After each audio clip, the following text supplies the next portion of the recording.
이게, 이게 비대면으로 이 예배를 드리고 또 설교를 하자니 이게 처음엔 좀 익숙하지 않아서 좀 걱정을 좀 했는데 괜찮을 것 같아요. 이렇게도 한번 우리가 예배를 한번 드려보고 또 여기도 익숙하게 또 예배하는 것도 좋겠다. 하나님 꼭 그 대면 예배만 받으시는 게 아니고 우리가 이렇게 함께하지 못하지만 여러분이 있는 자리에서 예배하는 그 모습 그대로 하나님께서 받으신다고 생각하시고 예배에 적극적으로 참여해 주시기를 바랍니다. 오늘 우리는 남은 자다 이런 제목을 정했습니다. 남은 자. 여러분 이 성경에서 가장 중요한 사상이 하나 있다면 그것은 남은 자의 사상입니다. 하나님께서는 당신이 이 세상을 때로 심판하시지만 하나님께서는 반드시 심판의 끝에는 남은 자를 남겨놓으심으로 하나님의 구원의 역사를 계속적으로 이어가신다라고 하는 사상이 바로 남은 자의 사상입니다.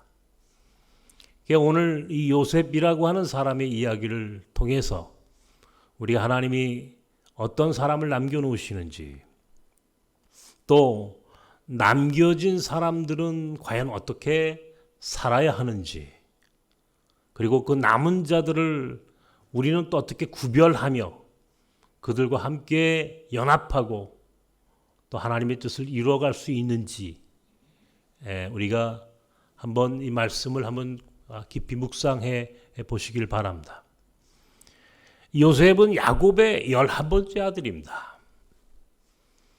야곱의 12아들 중에 11번째 아들이었던 요셉은 아버지 야곱으로부터 특별한 사랑을 받았어요. 그 사랑이 결국 나머지 형제들로 하여금 그를 질시하게 하는 이유가 되었고 결국 요셉은 형들에 의해서 미디안 장사꾼에 팔리우게 되고 애굽의 보디발의 노예가 되며 급기야 종살이를 하게 되고 또 감옥 생활을 하게 되고 이런 고난의 시간들을 지나 오늘 애굽의 총리에까지 올랐어요. 그건 우리가 너무 잘 알고 있는 내용이죠.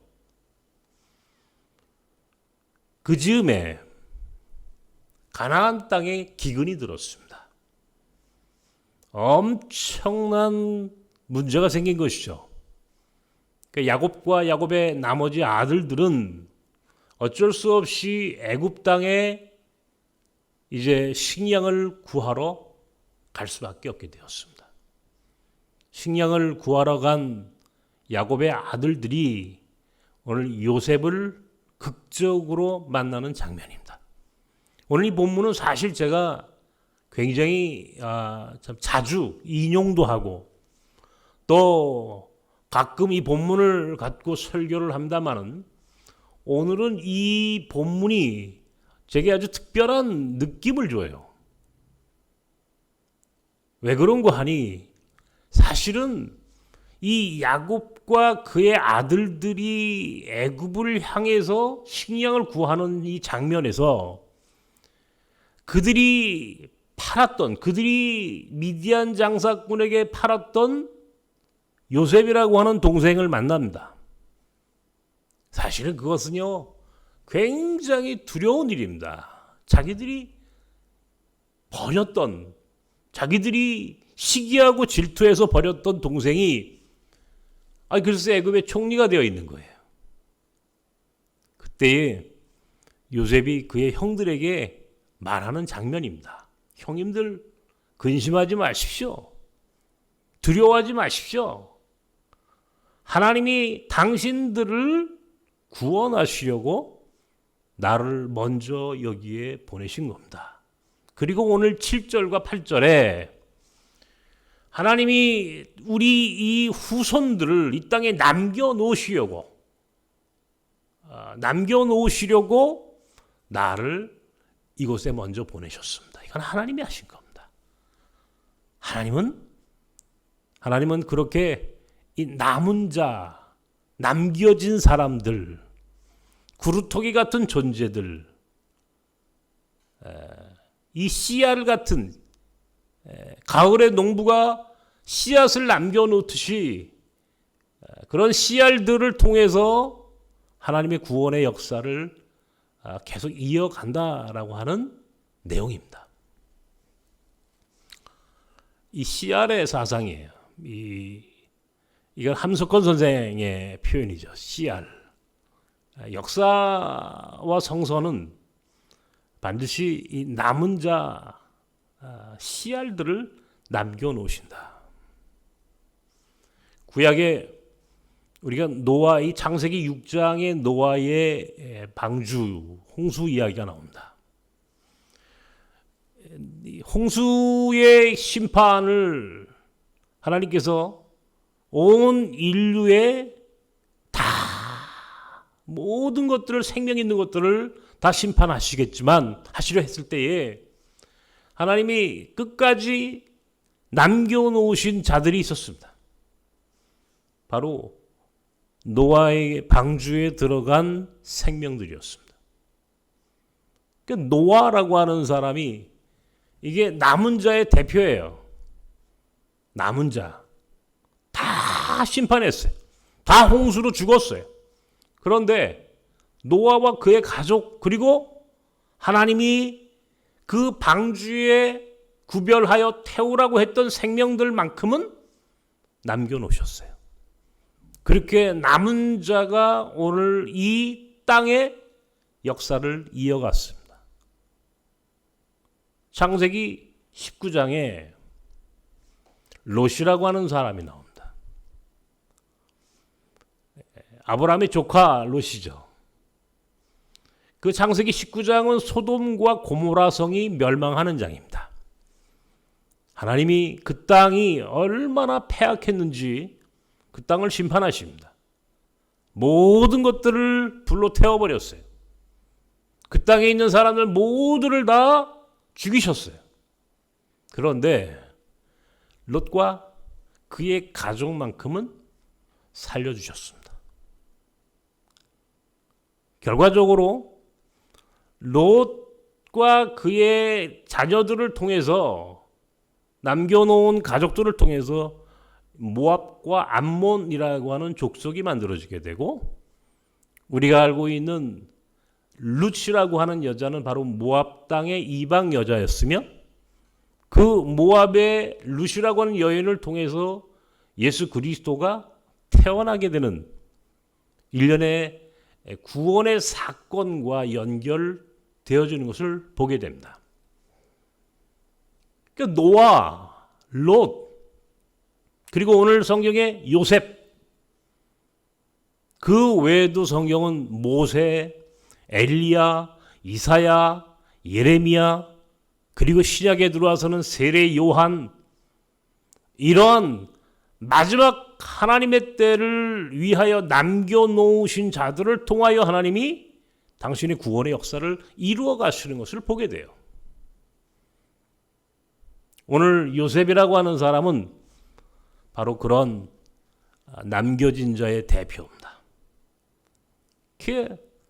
어떻게 그가 애굽의 총리에까지 오르는 과정을 우리가 잘 읽었지만, 그 목적은 사실은 야곱과 그의 후손들을 구원하시겠다라고 하는 하나님의 섭리가 숨어져 있는 거예요. 그러니까 몰랐어요. 요셉도 자신의 운명을 모르죠. 그가 자신의 운명을 알았다면 어떻게 되었을까요? 근데 마지막에 그가 그의 형제들을 만나는 자리에서 이것은 하나님이 하신 겁니다. 하나님이 당신들을 구원하시려고 나를 여기에 미리 보내신 것입니다. 나를 이렇게 남겨놓으신 것입니다. 요셉이라는 한 사람을 통해서 하나님은 하나님의 구원의 역사를 계속 이어 가신다는 것이에요. 노아도 롯도 요셉도 바로 남은 자입니다. 남은 자. 노아라고 하는 사람은 남은 자로 살기 위해서, 남은 자가 되기 위해서 그는 방주를 준비합니다. 다른 사람들이 비가 오는 그 홍수를 위하여 방주를 짓는 노아를 도저히 이해하지 못합니다. 다 손가락질합니다. 비웃습니다. 조롱합니다. 그러나 노아는 그 비웃음과 조롱에도 아랑곳하지 않고 묵묵히 자신의 길을 걸어갑니다. 방주를 짓습니다. 배를 만듭니다. 보이지 않는 미래를 위해서, 아무도 상상하지 않는 미래를 위해서 노아만은 무엇인가를 준비하고 묵묵히 자신의 삶을 살아갑니다. 롯이라고 하는 사람은 남은 자가 되는 과정에서 창세기 19장 1절에 보면 소돔성에 나그네 두 사람이 찾아옵니다. 그 나그네 두 사람이 사실은 나중에 보니까 하나님이 보내신 천사였어요.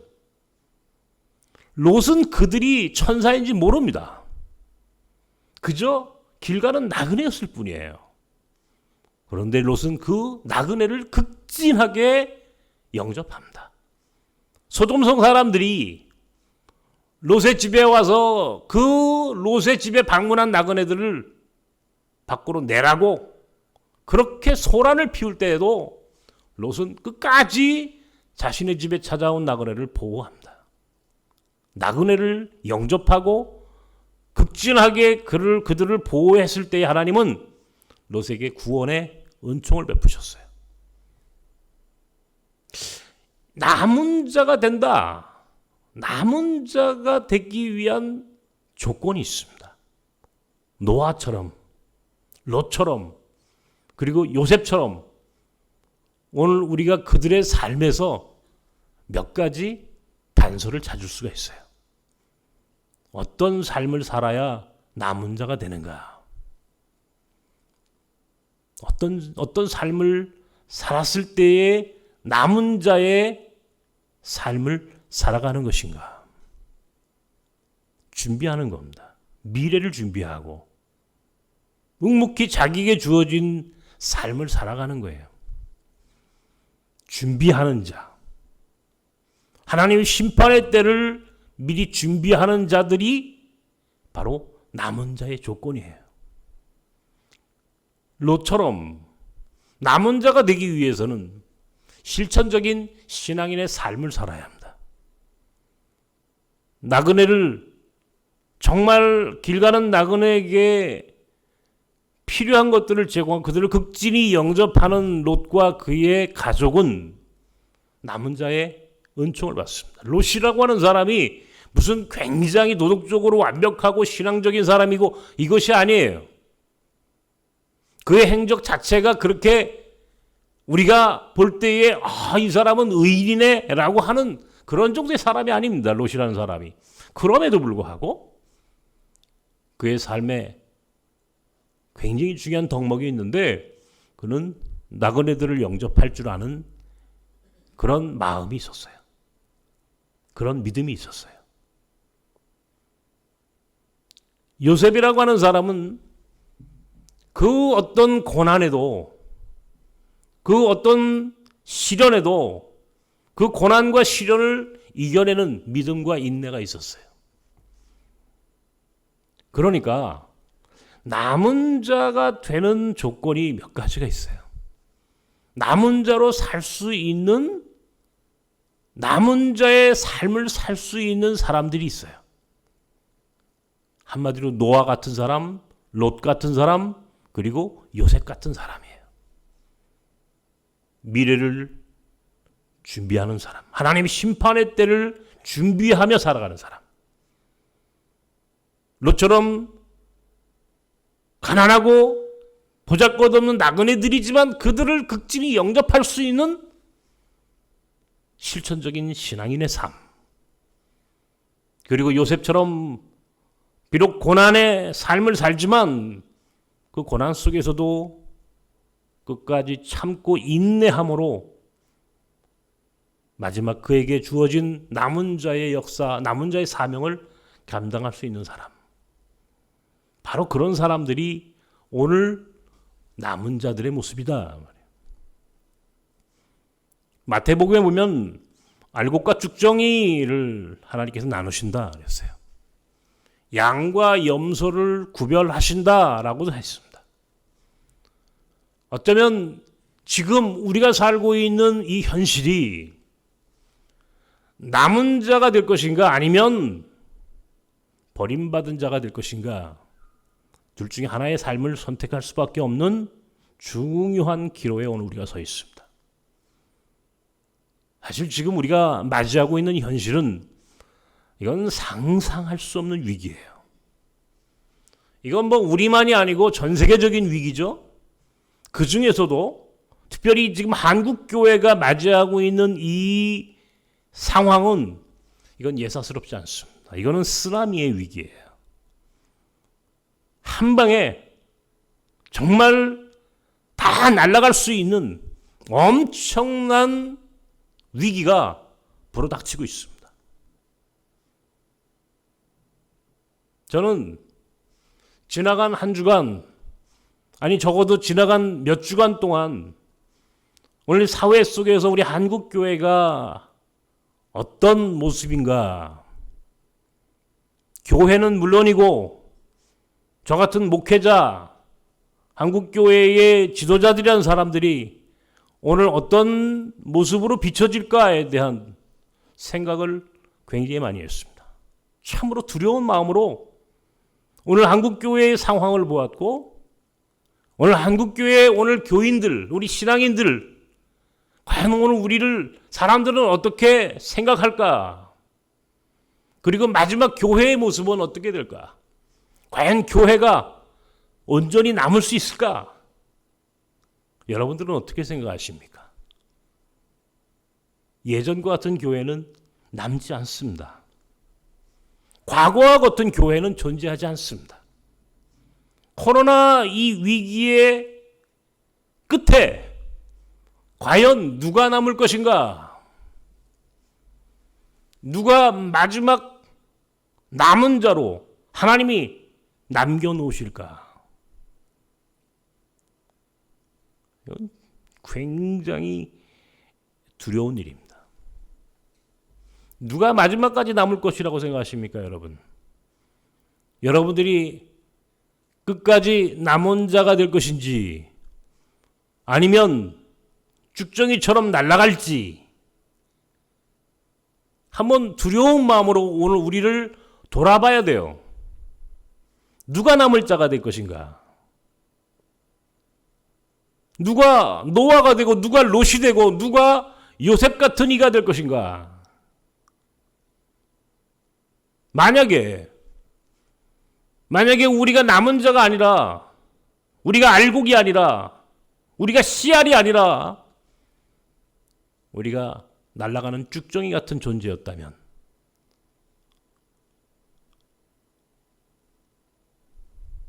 참으로 무서운 일입니다. 신앙생활 하는 가운데 이렇게 보면은요, 사실은 오늘 이 남은 자의 이야기가 이게 성경 안에 있는 얘기지만 바로 오늘 우리의 얘기예요, 여러분. 여러분의 얘기예요. 신앙생활 하면서 굉장히 갈등합니다, 사실은. 그죠? 굉장히 갈등합니다. 저도 이게 이제 뭐 이주민 나그네 나섬의 사역만 한 것이 아니라 이제는 우리 나섬교회 작은 교회지만 이렇게 목회를 좀 하지 않습니까? 보면은요, 함께 신앙생활 하다가 어느 날 갑자기 보이지 않는 분들이 계세요. 참 제가 그때마다 목사로서 굉장한 자괴감을 느끼고, 참 내가 목회에 대한 은사가 없구나 하는 그런 생각을 많이 합니다만은, 그래도 사실 뭐 일차적인 책임은 목회자의 책임일 거라고 저는 생각을 합니다. 그러나 또한 보면은요, 뭐 이런저런 이유가 많아요. 교인들끼리 어떤 갈등이 있어서, 또 자기 마음에 자기 성향에 맞지 않는다고 뭐 이런 저런 이유를 대고 또 교회를 떠납니다. 벌써 우리 교회가 세워진 지가 이제는 적지 않은 세월이 좀 흘렀어요. 예, 적지 않은 세월이 흘렀습니다.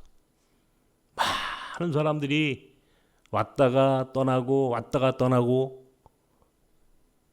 저는 그때마다 참 이게 신앙생활을 이게 끝까지 함께 한다라고 하는 게 쉬운 게 아니로구나, 그런 생각을 해보았습니다. 저희 부모님 얘기를 좀 드리고 싶은데, 저희 부모님이 평생 한 교회를 이렇게 섬기세요. 여전 지금도 저희 어머니가 아들이 목사하면은 우리 교회를 좀 나오실 만도 할 텐데, 당신이 섬기는 교회 있다고, 당신이 평생 섬겨야 할 교회가 있다고 그 교회를 떠나지 않으세요.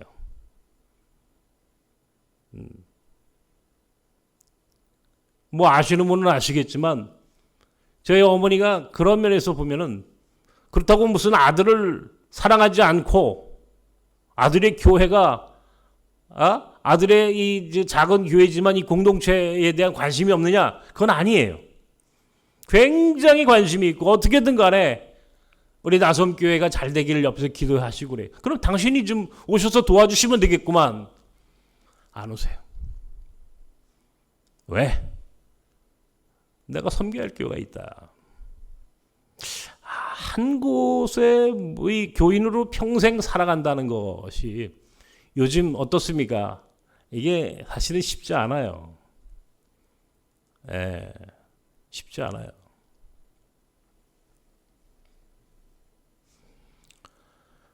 특별히 지금 이 코로나의 위기가 갖고 있는 이 엄청난 이 상황은 한국교회의 이건 그 지난 130년 한국교회 역사에서 어쩌면 이건 한 번도 경험해보지 못한 고통입니다. 일제시대 때 이 신사참배라고 하는 것은 사실은 그것은 사회적인 이슈가 아니라 교회 안에서의 이슈예요. 그래서 신사참배를 하느냐 하지 않느냐에 따라서 교단이 분열되기도 했고, 그때 그 일이 참 한국교회 역사에서 굉장히 많은 것들을 남겨놨어요. 어찌되었든 간에 그런 일련의 과정을 통해서 교회는 때로 회개를 하고 때로는 건강성을 회복하고, 그런 과정을 통해서 교회는 회개하고 새로운 교회로 변화되고, 나름 그것이 한국교회의 굉장한 위기인 것은 맞았지만, 교회는 그 위기를 또 슬기롭게 잘 극복해 왔고, 그 바탕 위에 오늘 여기가 있습니다. 6.25 전쟁 통해 많은 사람들이 순교를 했지만 오히려 그 순교의 자리에서 교회는 더 건강해졌고 더 성장을 했어요. 그런데 지금 이 코로나의 위기는 경우가 다릅니다. 이 상황은 사실은 교회가 오늘 이 사회 안에서 우리 사회 공동체 안에, 대한민국 공동체 안에서 오늘 어떤 존재로 자리매김하고 있는가라고 하는 것을 보여주는, 한마디로 얘기해서 교회가 교회다움을 잃어버리는, 교회가 교회로서의 존재의 의미를 상실한, 오늘 교회의 민낯을 여실히 보여주는 사건입니다. 이건 교회의 존재의 의미를 잃어버린 것은 물론이고, 더 이상 교회가 이 세상에서 필요 없다라고 하는 사회적인 비난을 받을 수밖에 없는 어마어마한 사회적 적폐로 낙인을 찍히는 그런 사건이 되었습니다. 어쩌면 한국교회는 오늘 이 코로나와 함께 사라질 수도 있습니다. 몰락할 수 있습니다. 지금 오는 9월 총회에 우리 교단은 명성교회 세습 문제와 더불어 오늘 이 코로나에 직간접적으로 개입되어 있는 오늘 한국교회, 특별히 예배를 대면으로 드려야 되느냐 마느냐, 이 문제를 놓고 벌이는 오늘 이 교회의 모습 속에 세상은 교회에 대해서 실망하고 절망합니다. 교회 안에 있는 많은 사람들이 교회를 떠나게 될지도 모릅니다. 더 이상 교회는 성장할 수 없고 부흥할 수 없습니다. 이제 한국교회는 한국 사회 안에서 설 자리를 잃어버렸습니다. 점점점 힘을 잃을 것이고, 이제는 오늘 교회는 더 이상 한국 사회 안에서, 대한민국이라는 이 공동체 안에서 과거의 영광을 재현할 수가 없습니다. 어떻게 될 것인가? 앞으로 5년, 앞으로 10년쯤 지난 한국교회의 모습은 어떨 것인가? 한번 생각해 보십시오. 끔찍합니다. 얼마나 남아있을까요? 남아있다고 해도 그것이 무슨 의미가 있을까요? 이미 교회의 존재 근거를 잃어버린, 이름만 있는 교회, 건물만 둥그러니 있는 교회, 아무것도 남지 않은 한국교회의 모습을 상상해 보십시오. 어떻겠습니까? 남아있을 거라고 생각하십니까? 남아있는 사람들은 또 어떤 모습일 거라고 생각하십니까?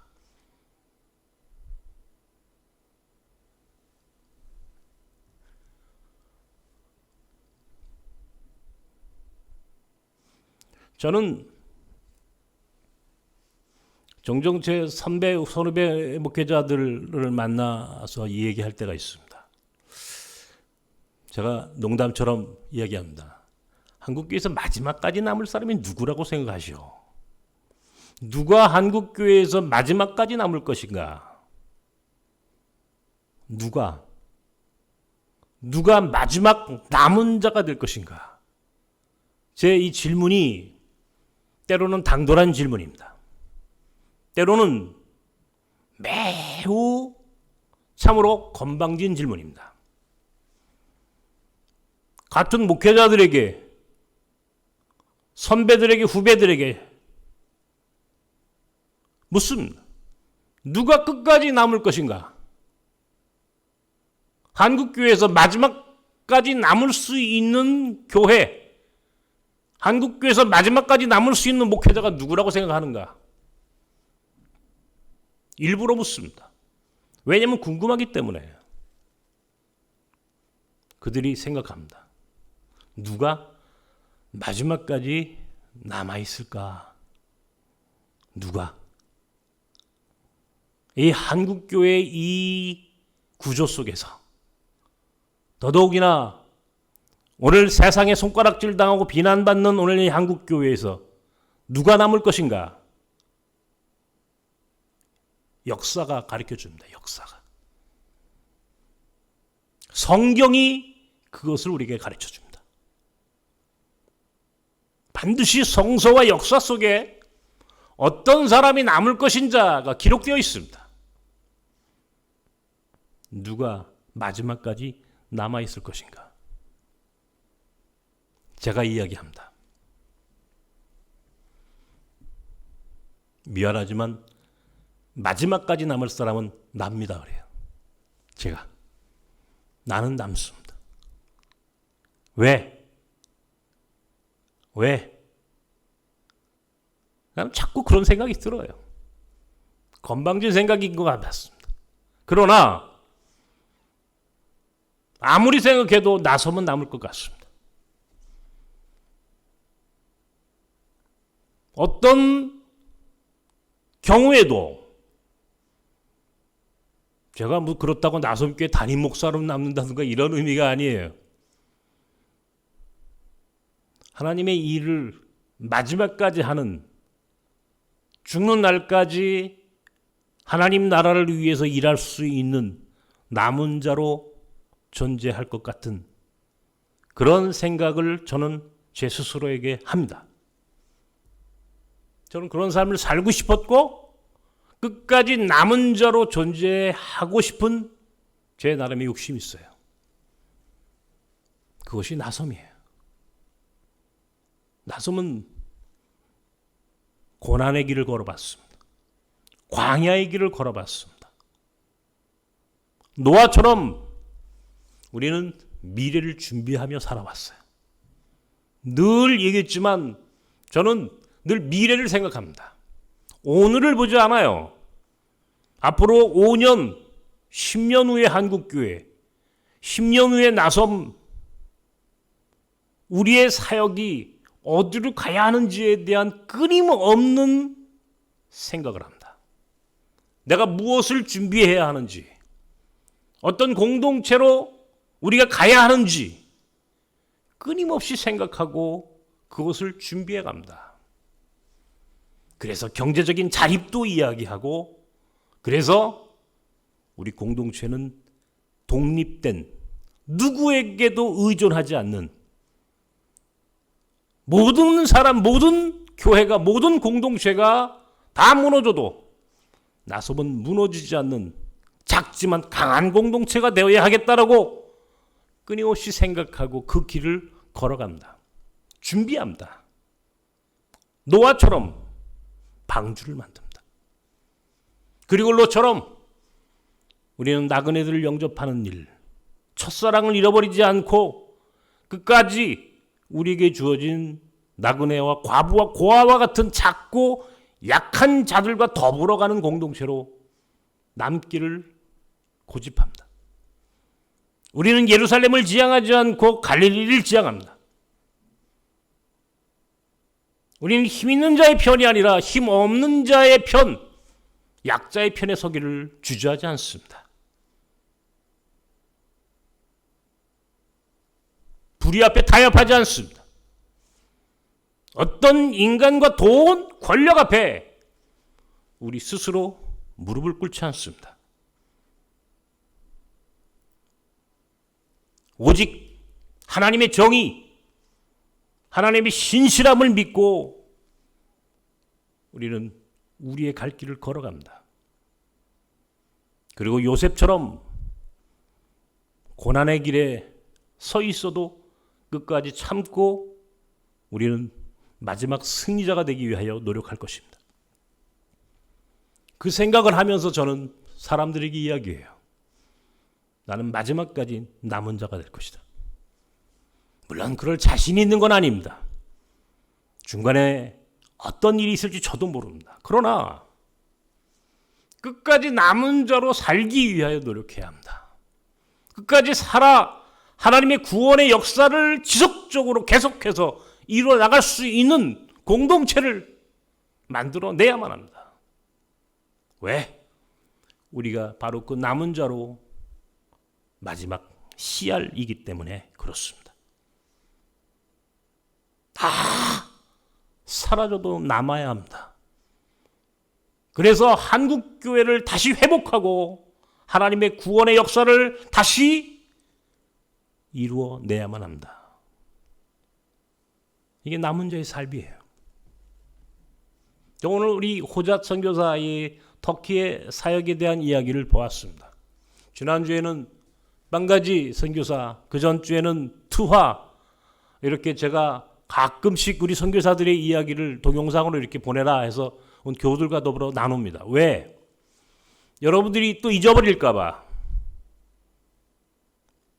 또 잊어버릴까 봐.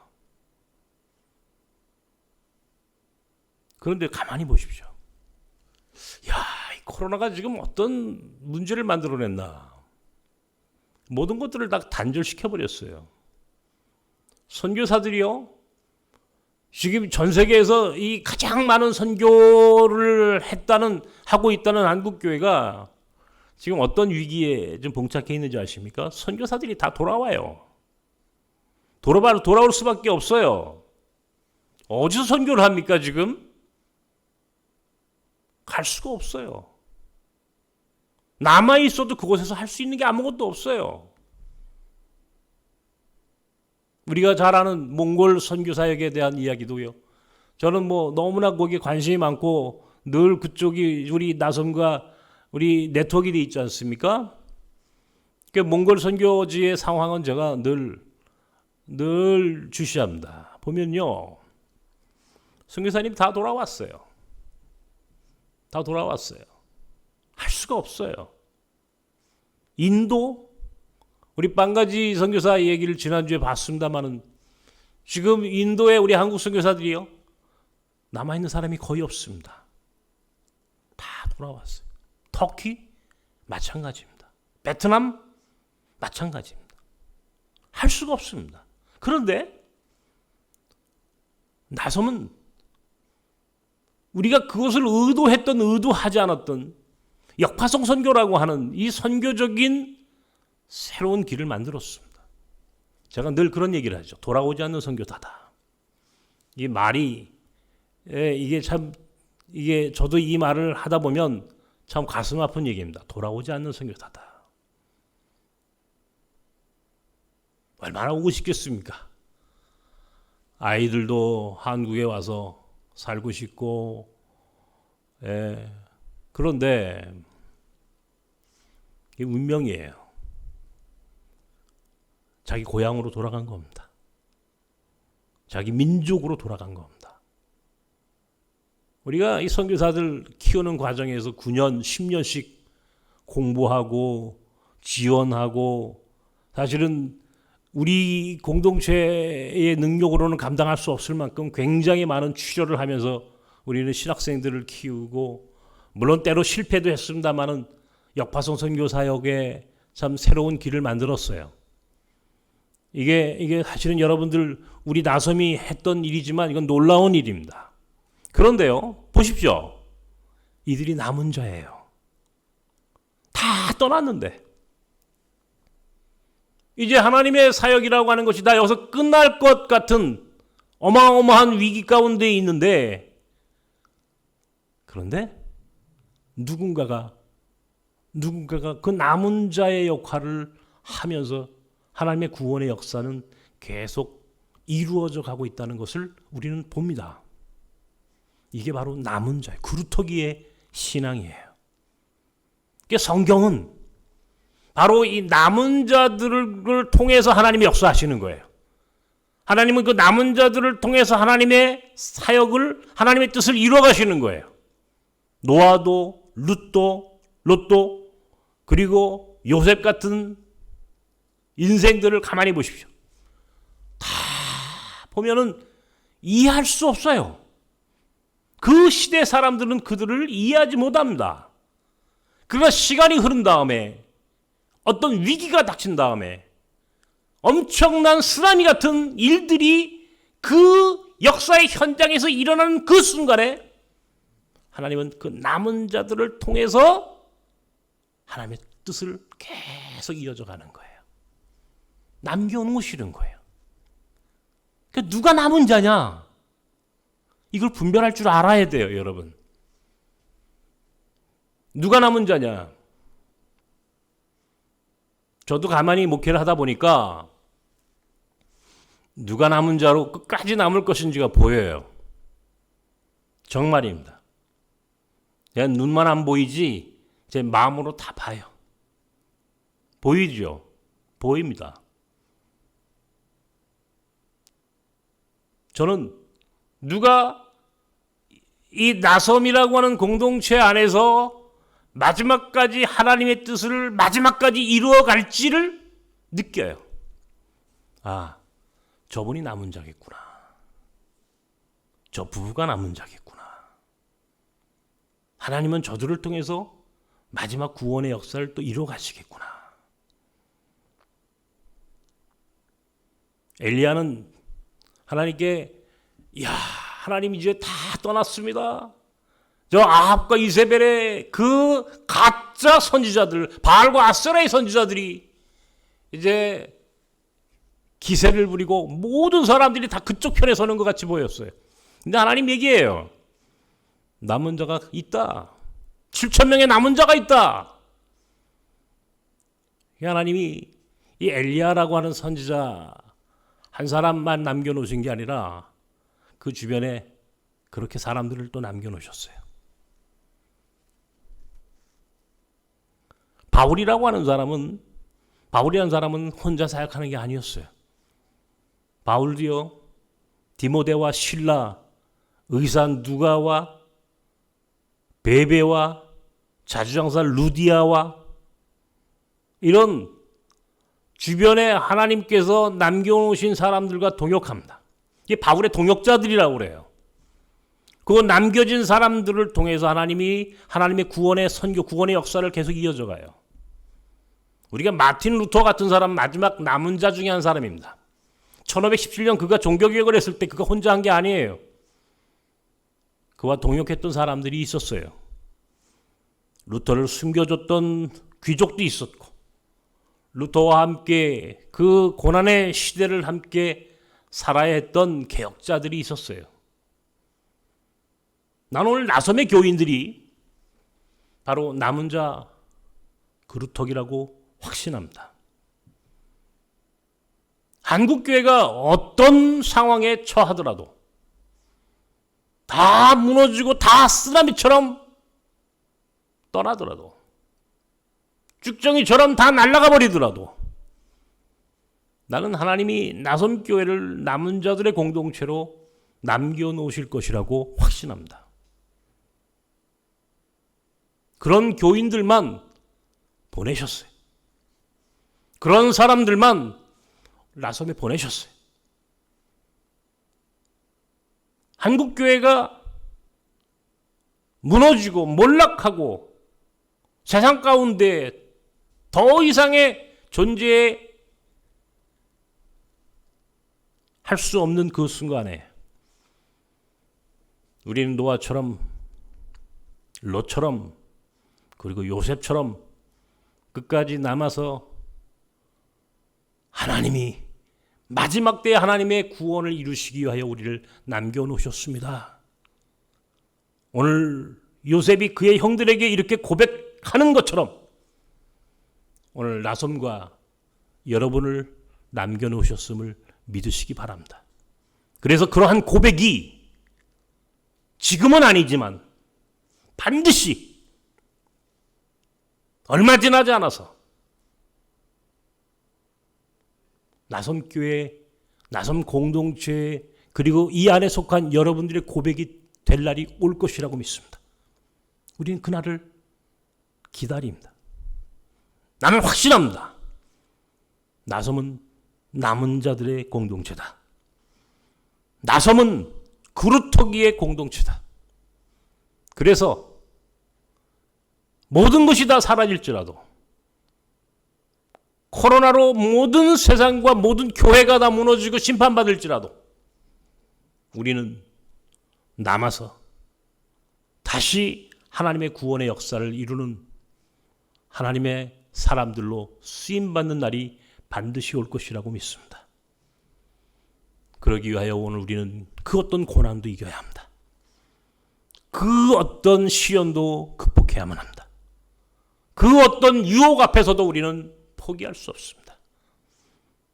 미래를 준비하며 우리는 우리에게 주어진 나그네와 함께 더불어 살아가는 운명을 우리는 살아야 합니다. 그리고 그 마지막 날에 요셉이 그의 형들과 조우하는 그 모습처럼 오늘 우리도 남은 자의 은총으로 하나님께 감사할 날이 올 것입니다. 행복하십시오. 남은 자입니다. 지금 그 어떤 고통이 있더라도 감사하십시오. 우리는 남은 자이기 때문에 그렇습니다. 남은 자는 남은 자의 운명을 살아야 합니다.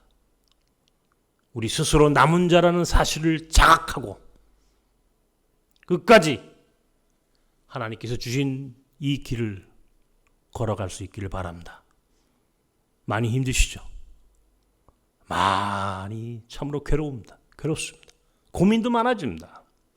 그러나 한 가지만은 기억하십시오. 여러분 자신이 남은 자입니다. 한번 따라하십시오. 나는 남은 자다. 나는 남은 자다. 나는 남는다. 우리는 남는다. 오늘 어려울 때 하나님께서 오늘 우리에게 주시는 말씀입니다. 이 말씀 붙잡고 남은 자의 삶을 살아 승리하시는 여러분 되시기를 주님의 이름으로 축원합니다. 함께 기도하십시다. 이 시간 잠시 묵상하며 기도합시다. 노아의 모습을 마음으로 한번 그려보십시오. 그가 방주를 지을 때 사람들이 얼마나 손가락질했습니까? 뭐? 홍수가 비가 내린다고? 그런 비는 오지 않아. 그런 심판은 없어. 사람들이 그렇게 이야기하며 노아를 조롱할 때에도 그는 묵묵히 방주를 짓습니다. 롯을 생각해 보십시오. 소돔과 고모라가 하나님의 심판의 불에 다 타해버립니다. 그러나 롯과 그의 가족만큼은 하나님이 구원하셨어요. 남은 자로 남겨놓으셨어요. 그리고 그의 후손으로부터 참 기묘하게도 예수 그리스도가 태어납니다. 요셉을 보십시오. 얼마나 많은 고난이 있었습니까? 보디발의 종으로 감옥살이를 하면서 그 어린 나이에 그는 그 인간이 감당할 수 없는 고난, 유혹, 그러나 요셉은 이겨나갑니다. 끝까지 참고 인내합니다. 그리고 오늘 고백합니다. 이것은 하나님이 하신 것입니다. 하나님이 당신들을 구원하시려고 나를 여기에 먼저 보내신 겁니다. 나를 남겨놓으신 이유가 있었습니다. 그것은 하나님의 구원을 이루기 위하여. 요셉의 고백입니다. 노아처럼, 롯처럼, 요셉처럼 오늘 우리도 그렇게 이곳에 구별되어 남아 있습니다. 여러분이 남은 자입니다. 남은 자, 남겨진 자. 그것이 여러분 자신임을 묵상하며 자각하는 시간들이 되기를 바랍니다. 잠시 기도하십시오.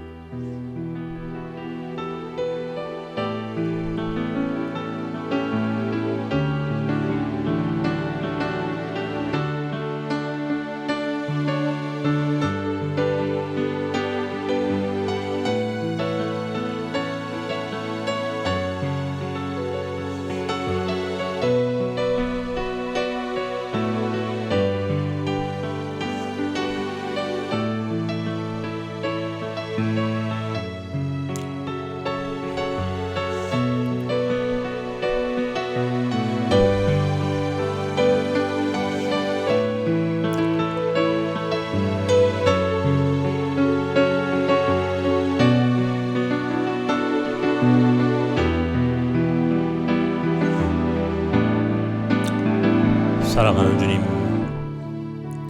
오늘 나섬의 식구들이 하나님이 마지막 구원의 때를 위하여 남겨놓으신 자들로 믿습니다. 비록 작지만 연약하지만 우리가 남은 자임을 깨닫고 우리에게 주어진 남은 자의 운명을 감사함으로 살아갈 수 있도록 도와주시옵소서. 노아처럼, 롯처럼, 그리고 요셉처럼, 엘리야처럼 오늘 우리는 남은 자입니다.